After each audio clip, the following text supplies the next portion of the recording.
Personal protective equipment, जहाँ पे हम सेफ्टी इक्विपमेंट्स की बात करते हैं. How we can forget personal protective equipment which are used daily in the labs.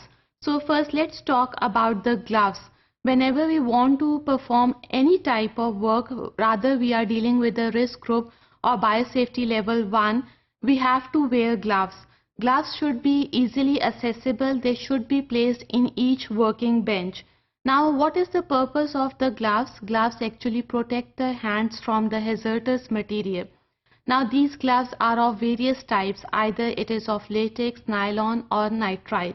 Now how we can select the types of the gloves? This is particularly dependent upon the risk assessment.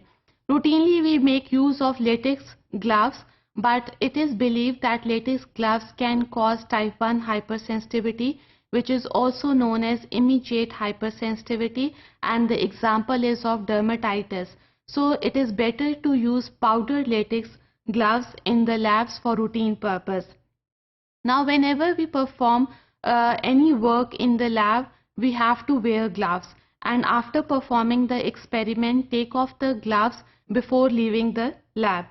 Sometimes it is also required to wear 2 pairs of gloves when we are dealing with the pathogens of risk group 3 and 4. Now this is very interesting to know that gloves of stainless steel are also available. They are of light weight. Now when we want to use the stainless steel gloves, when we are dealing with the sharp instruments. So there are different types of gloves, and this is the most important personal protective equipment. Then comes the lab coats. Lab coats are available of different sizes in the labs, and they should be at the entrance of the labs. Now whenever we want to perform the work in the microbiological labs, it is better to wear lab coats. And when we want to suck chemicals, toxic chemicals or explosive chemicals, it is better to use the aprons. So gowns, coats, smock uniforms are designated for the lab depending upon the type of work which we want to perform. The purpose of the lab coat is to prevent the personal clothing from the pathogens, and they must be removed or should be taken off before leaving the lab. For non-laboratory areas such as library, canteen, it is better to take off the lab coats. Now lab coats, don't take them at home for washing purpose. Leave it in the laundry which is in the institution.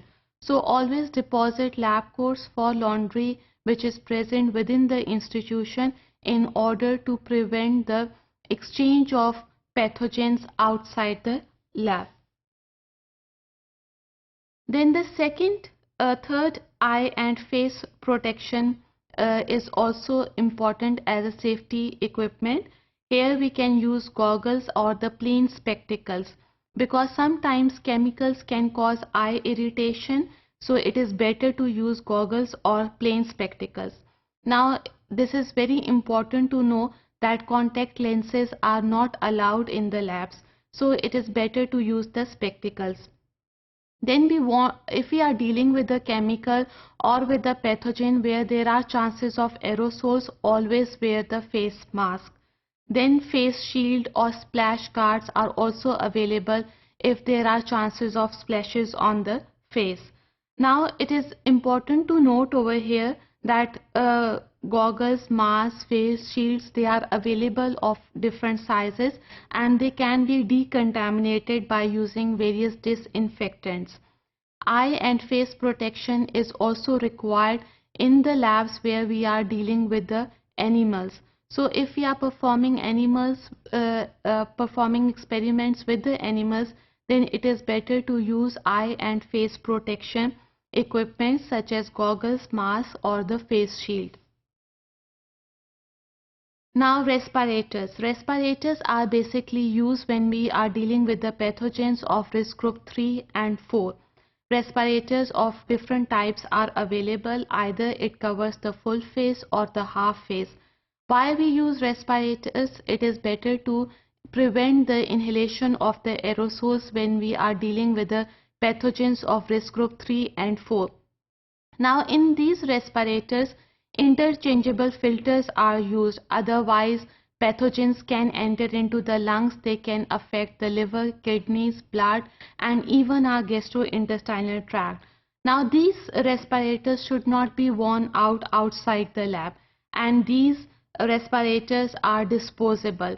Otherwise we use special respirators for the patients, which are quite different from the respirators which are routinely used in the labs of risk group 3 and 4. So here the respirators are disposable, but when we are dealing with the patients, the respirators are surgical.